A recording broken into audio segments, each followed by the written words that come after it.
Hello YouTube, and welcome to another episode of What the Hell. This will be the third episode, hopefully of many, and today I have a special topic I kind of want to speak about, and it's one that is always wrong. Today we're going to discuss what the hell is contract labor. Welcome to Business Talk.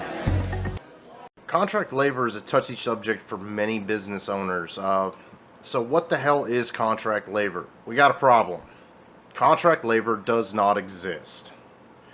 It's a business term I keep hearing and I keep seeing used, and it's used for all the wrong reasons because someone doesn't know or doesn't understand what the hell they're talking about. There is no such thing as contract labor. If you are using this term, you are inappropriately using a term that does not exist. I know this is going to ruffle a lot of feathers and a lot of people are going to get pissed off about hearing this. But the truth is, there's only two forms of employment or non-employment. You have an employee and you have an independent contractor. They're the only two forms that exist. Contract labor does not and has not ever existed in business. So where do we get the term contract labor from? Well, usually it's a term used or endeared to someone who should be an employee and who is not being correctly recognized as an employee. The reason I say this is every audit in which a business owner has used the term contract labor that I have found and I have been involved with has always ended up with that person misclassified and they should have been an employee. The term contract means you have divulged yourself into an agreement with this person. Labor means this person is doing something you told them to do. This is where we get into the issue. Okay, you can have a contract with a person or a company to do something. Labor is an employee. Labor is controlled by the person who they work for or supervises them. Labor is a term used in the business world to discuss the cost of people doing business for a business, under that business umbrella, and being completely subject to that business's rules and regulations.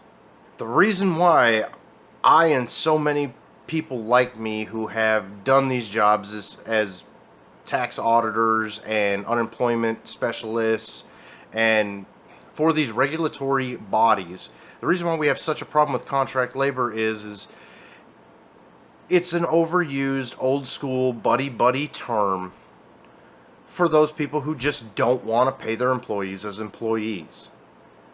As I stated before, if you look in the Unemployment or Employment Act of the state of Texas, you will find in our state, it flat out tells you contract labor does not exist. I bet you'll find that same line pretty much anywhere. The legal definitions for anyone doing work is an employee or an independent contractor. So if you cannot get the definitions right, odds are you're not getting the person classified correctly as what they should be. Okay, the construction industry. I love to bring this up. This term gets used all the time. I can't tell you how many times I have seen in the construction industry someone using the term contract labor for a day laborer or for a helper or for a cleanup crew or for any number of other odd jobs around. Well, here's the problem. They're still employees. A day laborer, you set the rate, that person comes in and they do what they're told and they get that job done. You still had complete control over them. They're an employee. A helper is always an employee. There's no way to get around that. They're there under your instruction. They are your employee. A cleanup crew. usually hired individuals by a general contractor or by another contractor on premise. Guess what? You tell them what to do, you tell them how to do it, and you tell them when to get it done. They're your employee. Okay, I also see this term used a lot in the oil field. And this term, as far as the oil field is concerned, is completely ignorant. It should never be used at all. Well, it should never actually be used at all in business. But the point of the matter is someone is either your employee or they're an independent contractor.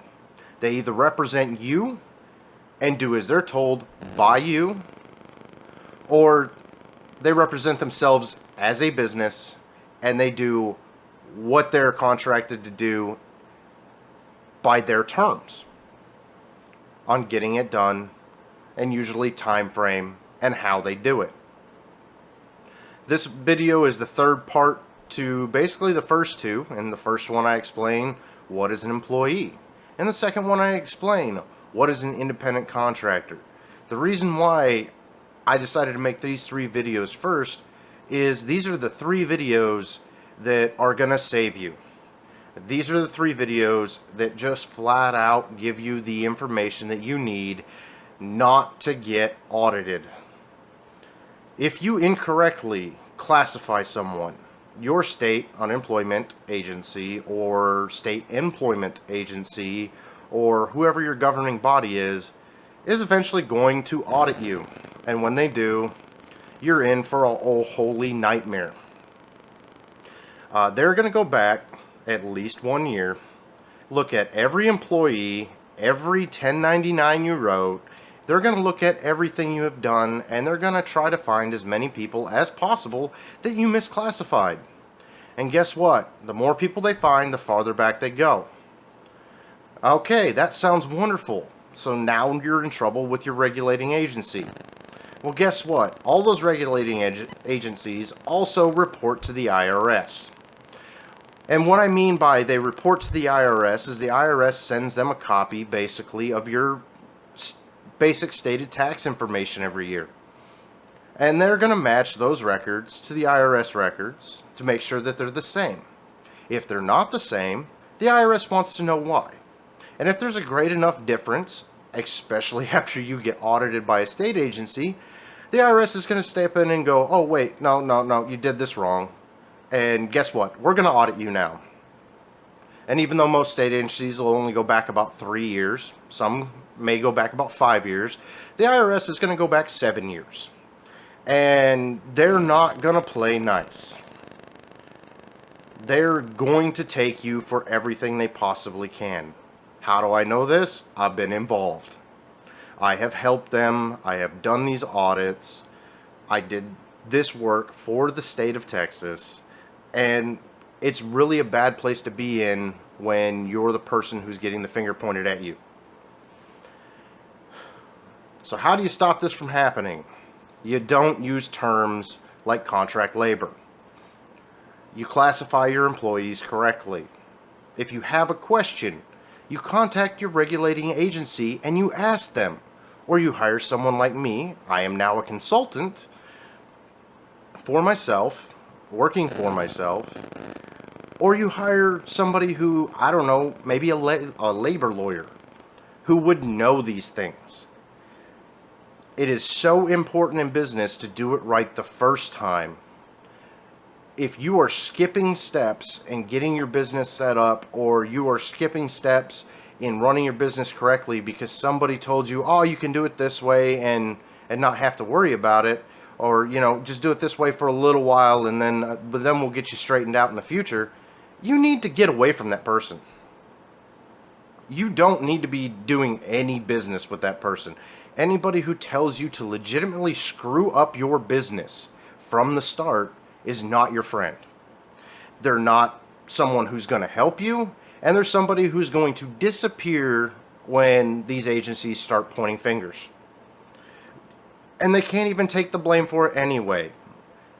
The state doesn't care, your regulatory industry does not care, and the IRS does not care who gave you bad advice. You're a business. They expect you to act like one. So again, what is contract labor? It's bullshit. It does not exist. Don't use the term. Don't think about the term. Get the term out of your vocabulary. What you need to do is make sure that you are correctly categorizing your employees and who is not an employee as an independent contractor, and make sure that they have the licenses or the needed requirements to be an independent contractor, as you can see kind of in my previous video. If you have any questions about these kinds of issues, go ahead and ask me in the comment section below. If you have any concerns about any of this, go ahead and ask me in the comment section below. And I would hope that you would like this video if you have found this information informative. And I hope you would like and comment below if there's something that you feel that you want me to go over, or something that you feel that you don't know. And I'll do my best to try to make a video on that subject. Again, I thank you very much, YouTube, and leave a comment below, and please like this video and subscribe if you'd like to know when I'm putting out new videos, and like to know any other information that I'm able to give you a hand with. Thank you.